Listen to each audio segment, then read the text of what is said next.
네, 오늘부터 우리 창세기를 좀 함께 배워보는 시간을 좀 가지려고 합니다. 이 군대에서 0점 잡는다는 표현이 있는데 혹시 아시나요? 들어보셨나요? 남자분들만 아실 것 같은데, 이 총을 쏘면은 이렇게, 총 위에 미세한 각도 조절기가 있습니다. 그래서 약간 각도를 올리면 총이 약간 위로 올라가고 밑으로 내리면 약간 밑으로 내려가거든요. 그래서 몇 번 쏴봐야 내가 쏘면은 요거 어디쯤에 맞겠다. 그걸 이제 0점 잡는다 이런 표현을 하는데요. 제가 아마 당분간은 이런 0점 잡기를 해야 될 것 같습니다. 그러니까 제가 할 때 어느 날은 너무 길고 너무 어려울 수도 있고 어느 날은 너무 짧고 너무 쉬울 수도 있고 그럴 겁니다. 지난주 우리 주일날은 20분 만에 설교를 끝냈잖아요. 그래서 오늘은 좀 길게 준비해 봤거든요. 근데 너무 길지 않을까 또 염려는 되는데 그래도 우리 함께 잘 말씀을 들어주시면 좋을 것 같습니다. 네, 먼저 창세기에 대해서 배울 때 창세기는 과학책이 아닙니다. 만약에 하나님께서 모세에게 과학적 용어를 전달하기 위해서 저런 수식을 가지고 말씀하셨다면 기원전 1600년대를 살고 있는 모세가 이해할 수 있었을까요? 예, 모세는커녕 저도 지금 현대인이지만 아무것도 모르겠거든요, 솔직히. 이과들은 좀 뭐 읽을 수 있을지 모르겠는데 저는 문과여서 한 개도 못 알아먹습니다. 또 이렇게 유머 글이 하나 있는데 아마 잘 안 보이실 것 같은데 이런 유머 글이 있더라고요. 하나님이 모세야 내 말을 잘 받아쓰거라. 첫째 날의 특이점이 대폭발을 일으키며 모든 질량이 무의 공간에 퍼지며 그 에너지가 점점점 뭐 이렇게 만약에 모세한테 이런 과학적 언어로 하나님의 창조의 사실을 전달하려고 했다면 모세가 과연 이해하고 기록할 수 있었을까요? 아마 불가능했을 겁니다. 그래서 하나님께서는 모세가 이해할 수 있는 수준으로 말씀을 하셨습니다. 그래서 모세가 이해할 수 있는 고대 근동 문화 배경으로 기록을 했습니다. 여기서 고대 근동이라는 말은 어떤 표현이냐면 이 유럽을 기준으로 설명하는 겁니다.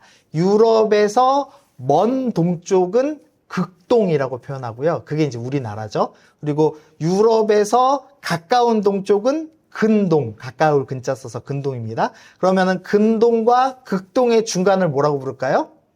중동. 그래서 중동이라고 부르는 겁니다. 그래서 이스라엘은 근동 문화권에 메소포타미아와 이집트 문화권에 속하죠. 그래서 모세가 이해할 수 있는 문화적 언어를 사용해서 하나님께서 창조의 스토리를 설명해 주셨습니다. 또한 온 우주를 설명해 주시면 모세가 절대 이해할 수 없기 때문에 지구 중심으로 창조의 역사를 하나님께서 설명을 해 주신 것을 볼 수가 있습니다. 창세기 1장 1절이 오늘 이제 핵심인데요. 이 1장 1절은 보통 일반적인 해석은 이 7일간의 창조를 요약했다라고 생각을 하는 겁니다. 하나님께서 천지를 창조하셨습니다. 그리고선 그 요약 말고 이제 풀어서 1일부터 7일까지의 스토리를 나타냈다라고 이해를 합니다. 보통 이 창세기 1장 1절을 요약으로 생각을 한다면 이 정확하게 이렇게 틀이 딱딱 잡힙니다. 첫째 날과 둘째 날, 셋째 날은 하나님께서 틀을 만드셨습니다. 그래서 첫째 날엔 빛을 만드시고 둘째 날엔 하늘과 바다를 만드시고 셋째 날에는 땅과 식물을 만드셨고 넷째 날에는 빛을 내는 것인 광명체, 해달별을 만드셨고 하늘과 바다를 채워지는 것을 다섯째 날에 물과 새를 만드셨고 물고기와 새를 만드셨고 그다음에 셋째 날에 땅과 식물이 있는 것에 이제 그 안에다가 내용물로 짐승과 인간을 채워 넣으셨다. 보통 이제 이렇게 설명을 합니다. 그래서 1절은 요약이다. 나머지는 이제 내용, 틀을 만드셨고 내용물을 채우셨다. 이렇게 이제 해석하는 게 일반적인 해석입니다.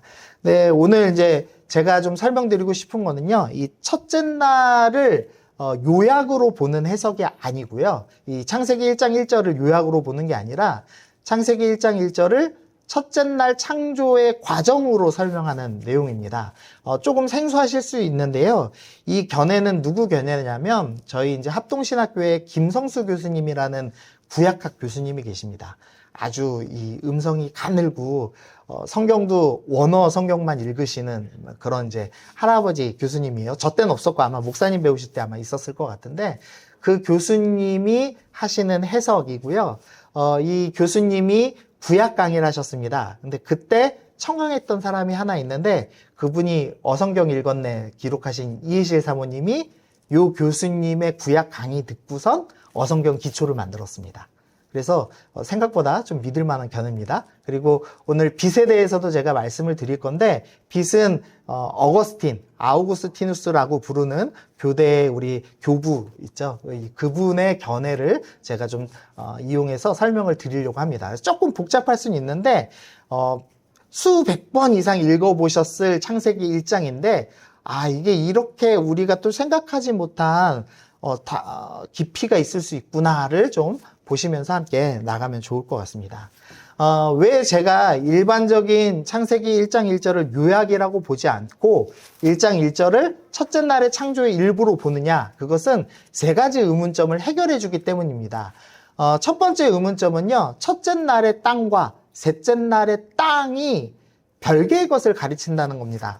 말씀 좀 읽어보면은요, 태초에 하나님이 천지를 창조하시니라 나오고, 그 다음에 갑자기 2절에서 땅이가 나오죠. 그러니까 첫째 날부터 땅은 존재하고 있는 거죠. 그런데 셋째 날 다시 뭐라고 하시냐면 하나님이 이르시되 천하의 물이 한 곳에 모이고 묻이 드러나라 하시니 그대로 되니라. 하나님이 묻을 뭐라고 부르시죠? 땅이라고 부르십니다. 첫째 날 분명히 땅이 있었는데 셋째 날에 다시 땅이 창조되는 모습이 보이고 있는 거죠. 그러면 첫째 날의 땅과 셋째 날의 땅은 분명히 지칭하는 게 다르다는 겁니다. 이런 차이점이 생기는 이유는요, 모세에게 말씀하셨기 때문입니다. 그러니까 하나님께서 어떤 언어를 가지고 모세가 이해할 수 있는 단어로 설명하려고 하시다 보니까 첫째 날의 땅과 셋째 날의 땅이 뭔가 다른 것임에도 불구하고 같은 용어로 지금 설명을 하고 계시는 거죠. 그래서 문맥을 통해서 이해해야지만 이 첫째 날 땅과 셋째 날 땅이 다르구나라는 걸 좀 알 수 있습니다. 두 번째 의문은요, 둘째 날의 물이 좀 다릅니다. 분명히 첫째 날 보시면 천지를 창조하셨습니다. 2절에서는 땅이 혼돈하고 공허합니다. 3절에서는 빛이 있으라 하시니 빛이 있었습니다. 그래서 첫째 날에는 땅을 만드셨습니다. 빛을 만드셨습니다. 라고 되어 있죠. 그런데 둘째 날 시작부터 뭐가 나오냐면 하나님이 이르시되 물 가운데 궁창이 있다 하면서 뜬금없이 물이 또 등장합니다. 이해가 되시나요? 제가 너무 복잡하고 어려운 얘기하고 있죠. 그러니까 첫째 날에는 물이 없었는데 둘째 날은 물부터 시작합니다. 그러니까 이 물은 또 어디서 튀어나온 거지? 이거를 좀 이해해야 된다는 거죠. 세 번째는 빛에 대한 겁니다. 넷째 날에 보면은 우리 15절 말씀만 읽어보겠습니다. 시작. 또 광명체들이 하늘의 궁창에 있어 땅을 비추라 하시니 그대로 되니라. 광명체는 이제 빛을 내는 물체들, 그래서 해, 달, 별을 가르치죠.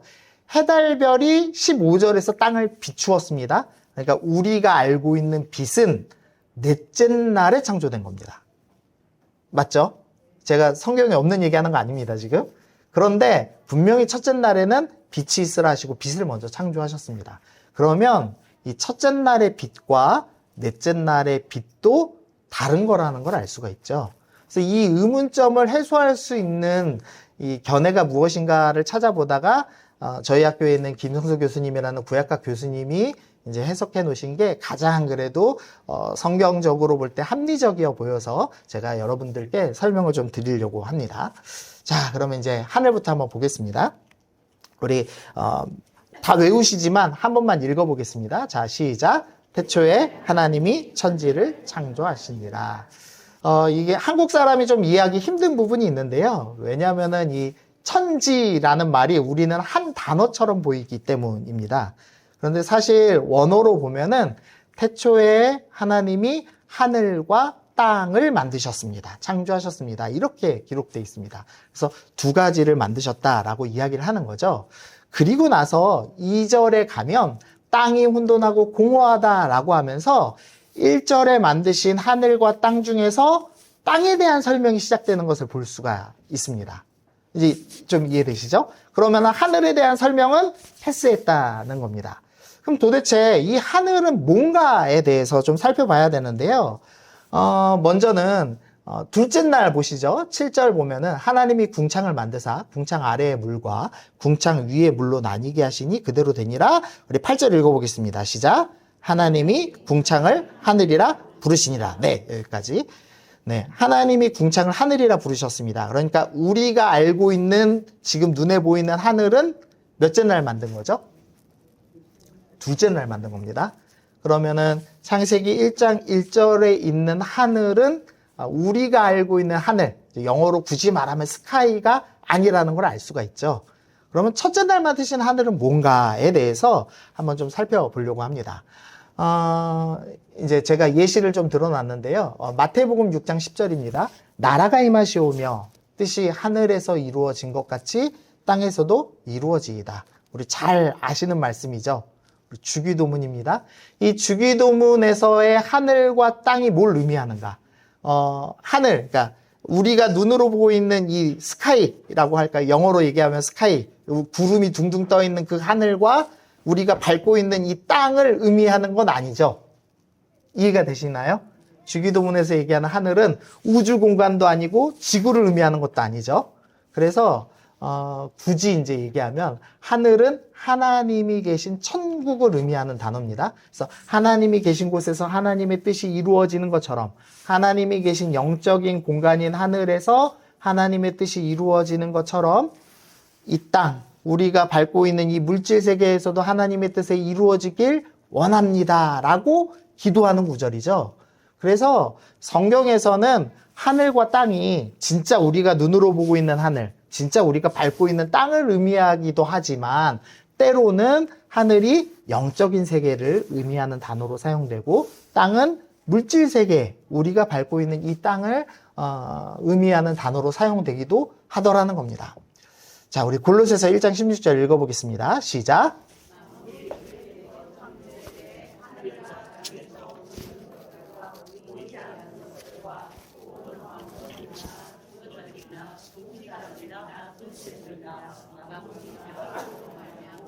그를 위하여 창조되었고. 그래서 우리 사도 바울 선생님께서 이렇게 잘 해석해 주셨습니다. 만물이 하나님께로부터 창조되었습니다. 근데 하늘과 땅을 뭐라고 표현하냐면 보이는 것들과 보이지 않는 것들이라고 명확히 기록해 주셨죠. 그래서 첫째 날에 천지를 창조하셨구나는 보이는 것과 보이지 않는 것, 굳이 말하면 이 영적인 세계와 물질 세계를 창조하셨습니다를 설명하는 거구나라는 것을 알 수가 있습니다. 자, 좀 생소하지만 성경적으로 그럴싸하죠? 네. 네, 제 말 아니니까 믿고 들으셔도 됩니다. 자, 그리고 나서 하나님께서는 영적인 세계에 대해서 말씀하시지 않고 바로 우리가 이해하기 쉬운 물질 세계에 대해서 설명하시는 겁니다. 그래서 땅을 설명하시는 거죠. 자, 그러면은 땅에 대해서도 한번 살펴보겠습니다. 아까 이제 의문점 2개가 땅에 속했습니다. 하나는 첫째 날의 땅과 셋째 날의 땅이 다르다라는 것이었고요. 두 번째로는 둘째 날에 갑자기 물이 등장하는데 이게 뭐였지? 요거에 대해서 좀 함께 살펴보겠습니다. 말씀 읽어보겠습니다. 시작. 땅이 혼돈하고 공허하며 흑암이 깊음 위에 있고 하나님의 영은 수면에 운행하시니라.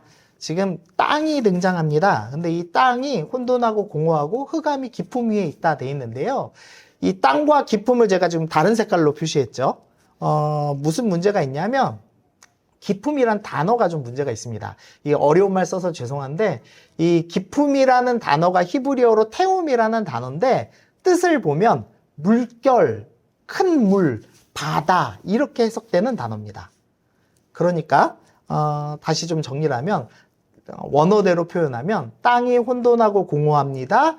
흑암은 깊은 물 위에 있습니다. 라고 표현하고 있는 겁니다. 그리고 나서 하나님의 영은 수면, 물 위에서 운행하고 계십니다. 그래서 첫째 날을 쭉 설명하고 6절에서 물이 있고 그 물이 궁창으로 나뉩니다. 라는 설명을 하고 있다는 거죠. 그래서 첫째 날의 땅은 이 깊음의 물과 같은 물컹물컹한 물 같은 어떤 상태로 존재하고 있었다라는 표현을 이렇게 하신 것이 아닌가라고 해석을 하고 있는 겁니다. 좀 어렵지만 갑자기 그래서 왜 물이 튀어나왔냐? 아, 이 물은 갑자기 튀어나온 게 아니라 2절에서 만드신 땅이 바로 물컹물컹한 이 물질 세계를 모든 물질 세계를 구성한 원래 원형이 되는 물질, 원물질이 아니었을까라고 추측을 하는 거라는 거죠.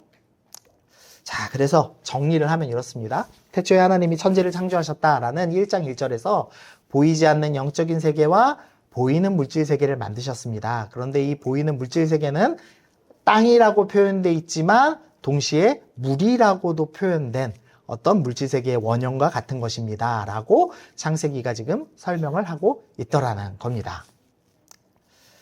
자, 그리고 나서 이제 빛을 좀 한번 보면은요, 빛에 대한 의문점은 넷째 날에 해와 달과 별이 비추는 빛과 첫째 날의 빛이 다르다라는 거였죠. 이제 그것에 대한 좀 설명을 좀 드리겠습니다. 빛은 좀 쉽습니다. 우리 말씀 요한복음 1장 1절 읽어보겠습니다. 시작. 태초에 말씀이 계시니라. 이 말씀이 하나님과 함께 계셨으니 이 말씀은 곧 하나님이시니라. 예, 여기까지만 읽겠습니다. 요한복음은 우리 사도 요한 선생님께서 지금 창세기에 대한 해석을 하고 계시는 거죠. 태초에 하나님이 천지를 창조하셨습니다에다가 주석을 붙이는데 말씀이 같이 계셨습니다 라는 표현을 하는 겁니다. 그런데 그 말씀은 누구시냐? 14절 보니까 말씀이 육신이 되어 우리 가운데 거하심에 우리가 그의 영광을 보니 아버지의 독생자의 영광이요. 그래서 이 말씀은 누구시라고 설명하고 있는 거죠? 예수님입니다 라고 설명하는 겁니다. 태초에 하나님께서 천지를 창조하실 때부터 예수님께서 함께하고 계셨습니다. 창조의 사역을 함께하고 계셨습니다 라는 설명을 합니다. 그리고 나서 이 사도 요한 선생님께서 계속 이 창조에 대해서 해설을 해주십니다.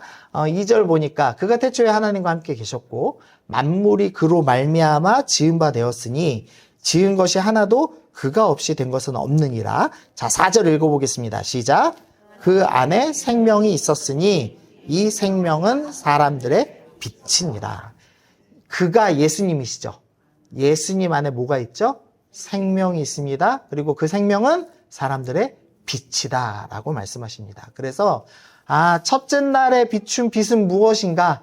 예수님 안에 있는 생명입니다 라고 사도 요한 선생님이 설명을 해주신 겁니다. 그래서 이제 이 의문점을 정리하면 넷째 날에 광명체가 땅을 비춘 그 빛은 우리가 눈으로 볼 수 있는 가시광선, 우리가 진짜 얘기하는 이 빛입니다. 그런데 첫째 날의 빛은 예수님 안에 있는 생명, 영적인 생명을 나타내는 거구나라는 것을 알 수가 있는 거죠. 자, 그리고 보면은 이제 이사야서 9장 2절 보면요. 흑암에 행하던 백성이 큰 빛을 보고 사망의 그늘진 땅에 거주하던 자에게 빛이 비치도다. 성경에서 계속 빛은 생명을 나타내는 것이라는 것을 확인할 수가 있는 겁니다. 우리가 빛이 없는 상태, 생명이 없는 상태에 있던 백성들이 예수님으로부터 비춰지는 큰 빛에 의해서 나오게 되고 생명을 얻게 된다라고 설명하는 겁니다. 그러면 이제 창조의 스토리가 생명이 없던 곳에서 생명을 얻는 과정, 빛이 없는 곳에서 빛이 일어나는 과정이 첫째 날이구나라는 것을 이해할 수가 있는 거죠. 자, 여기까지 괜찮으십니까? 복잡해서 죄송합니다. 저도 지금 떨리고 지금 감기 걸려서 몸도 좀 어색하고 좀 그러네요. 자, 그 다음에 이제 2절 좀 보겠습니다. 땅이 혼돈하고 공허합니다. 혼돈하고 공허하다라는 단어는 이 좀 부정적인 단어죠. 집사님은 너무 공허하세요. 이러면은 좀 신뢰되는 말이잖아요. 그러니까 좀 부정적인 언어죠. 근데 이 단어가 죄가 없는 상태에서 쓰여졌다는 게 좀 의미 있습니다. 무슨 소리냐면 아담이 선악과를 따먹고 범죄하기 이전에 있는 스토리가 창조 스토리죠. 하나님께서 창조하실 때는 죄가 있나요? 없나요? 없습니다. 그런데도 불구하고 하나님께서 지금 땅은 죄가 없음에도 불구하고 이 물질세계의 원형은 혼돈하고 공허해 라고 설명을 하고 계시다는 거죠. 그래서 이 혼돈과 공허가 무슨 뜻이냐 좀 찾아봤더니 혼돈은 가치가 없는 것, 무가치한 것을 의미합니다. 그리고 공허는 텅 비어 있는 상태를 의미합니다. 지금 이 물질 세계는 텅 비어 있습니다. 아무런 가치가 없는 상태다.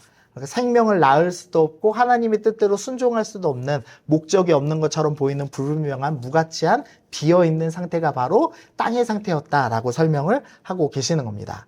근데 이 무가치한 그리고 이 텅 빈 것에 대해서 삼위의 하나님께서 사역을 시작하십니다. 먼저는 성령님께서 어떤 사역 하시냐면요, 하나님의 영은 수면 위에 운행하셨다라고 하면서 이 물컹물컹한 기품의 물이라고 표현되고 수면이라고 표현되는 이 땅 위에서 운행하셨다라는 표현을 쓰고 있습니다. 근데 이 운행하셨다라는 단어의 의미가 뭐냐면, 이 똑같은 단어가 저 신명기 32장 11절 말씀이거든요. 거기에 너풀거리며라는 단어입니다. 뭐 복잡한데 쉽게 설명드리면 이 새가 새끼를 보듬는 것, 알을 품는 것과 같은 상태입니다.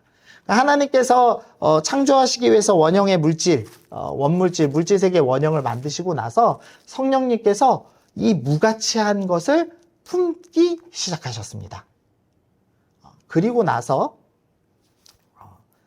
예수님께서 생명의 빛을 비추셨다라고 요한복음이 설명하는 거죠. 그래서 이제 정리를 하면 그렇습니다. 가치 없고 텅 빈 이 물질 세계인 땅을 성령께서 어미새가 알을 품듯이 품으셨고, 예수님께서 생명의 빛을 비추시기 시작했습니다. 그리고 나서 첫째 날의 결론은 보시기에 좋았다라고 하는 겁니다. 이제부터 이 첫째 날 이후부터 이 텅 비어 보이고 쓸모없고 무가치해 보이던 그 땅은 성령님과 예수님의 도움으로부터 시작해서 생명을 낳고 풍성하고 번성하는 창조 세계를 만들어낼 겁니다. 그래서 우리가 알 수 있는 것은요, 정리를 좀 해보면은요, 창조의 첫째 날은 보이지 않는 영적 세계와 보이는 물질 세계를 만드셨다라는 것을 확인할 수가 있습니다. 그리고 이 보이는 물질 세계, 우리가 땅이라고 표현한 것은 처음에는 혼돈하고 공허했습니다. 생명을 낳을 수 없고 생명이 살아갈 수 없는 상태였습니다. 그래서 생명의 빛이 없는 흑암 가운데 있다라는 표현을 썼었습니다. 그런데 성령께서 품으시고 성자 예수님께서 빛을 비추시자마자 어떻게 됐냐면 보시기에 좋은 상태가 됐다라고 첫째 날이 설명이 되고 있는 겁니다. 자, 그래서 그냥 쭉 읽어보겠습니다. 가치 없고 텅 빈 것을 품고 생명의 빛을 비추심으로 생명을 회복하고 생명을 낳을 수 있는 상태로 만드시는 사역이다. 창조의 사역은 무가치한 것, 텅 비어 보이는 것, 허무해 보이는 것, 그것을 생명을 낳을 수 있는 상태, 빛이 있으라 하신 뒤에 생명이 풍성하고 가득해지는 상태로 만드시는 사역이 바로 창조의 사역이라고 말씀하시는 겁니다. 그래서 창조의 끝에 하나님께서 우리에게 뭐라고 말씀하셨냐면, 생육하고 번성하여 땅에 충만하라. 너희도 내 창조의 사역을 통해서 만들어진 존재니 너희도 생명이 풍성해져야 한다. 그것이 창조 사역에 걸맞는 너희의 모습이다 라는 것을 하나님께서 설명해 주고 있으시더라는 거죠. 자, 여기까지 이제 이해되셨죠? 감사합니다. 자, 우리 말씀 읽어보겠습니다. 고린도후서 4장 6절 시작.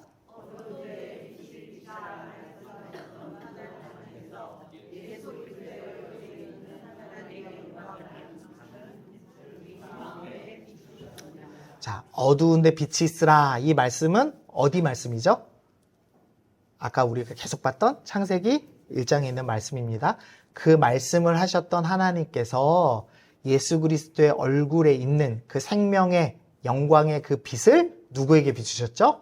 우리 마음에 비추셨다. 사도 바울 선생님이 예수님께서 우리에게 하신 일이 뭐냐? 창조 때 비추신 그 생명의 빛을 우리에게도 비추셨다라고 고린도후서 4장에서 설명하시기 시작합니다. 그러면서 이어서 좀 읽어보면은요. 자, 7절 읽어보겠습니다. 시작. 우리가 이 보배를 질그릇에 가졌으니 이는 심히 큰 능력이 우리 함께 있고 우리에게 있지 아니함을 알게 하려 함이라. 이 보배는 빛이죠. 하나님이 비추신 빛이 질그릇 같은 쓸모없고 무가치하고 텅 비어있던 우리에게 비추었습니다. 그렇게 설명하는 겁니다. 그랬더니 어떤 일이 일어나냐? 8절 9절 읽어보겠습니다. 시작. 우리가 사방으로 우겨쌈을 당하여도 쌓이지 아니하며 답답한 일을 당하여도 낙심하지 아니하며 박해를 박아도 버림받지 아니하며 거꾸로 뜨림 당하여도 망하지 아니하고. 하나님의 그 생명의 그 영광의 빛이 우리 가운데 이 쓸모없고 무가치한 우리에게 비추기 시작하면 어떤 일이 일어나냐? 우리가 사방에 우겨쌈을 당해도 싸매어지지 아니하고 답답한 일을 당하여도 낙심치 않고 박해를 받아도 버림받지 않고 거꾸로 뜨림 당해도 망해지지 않는 역사. 아무리 세상이 생명을 죽이려고 하고 우리를 짓밟으려고 하더라도 우리 안에 있는 예수님의 그 생명이 끊임없이 우리를 회복시키고 우리를 다시 일으키고 결국엔 하나님의 영광에 이르게 하더라 라고 사도 바울 선생님이 우리 가운데 이야기하고 계시는 겁니다. 우리는 그 빛을 받은 사람들입니다. 우리는 그 창조의 빛, 생명의 빛을 받은 사람으로서 어떤 어려움과 어떤 격경이 있더라도 마치 세상에서 볼 때는 혼돈하고 공허하고 무가치해 보일지라도 우리는 반드시 다시 일어나는 존재들, 그것이 바로 성도다라고 설명을 하고 있는 거죠.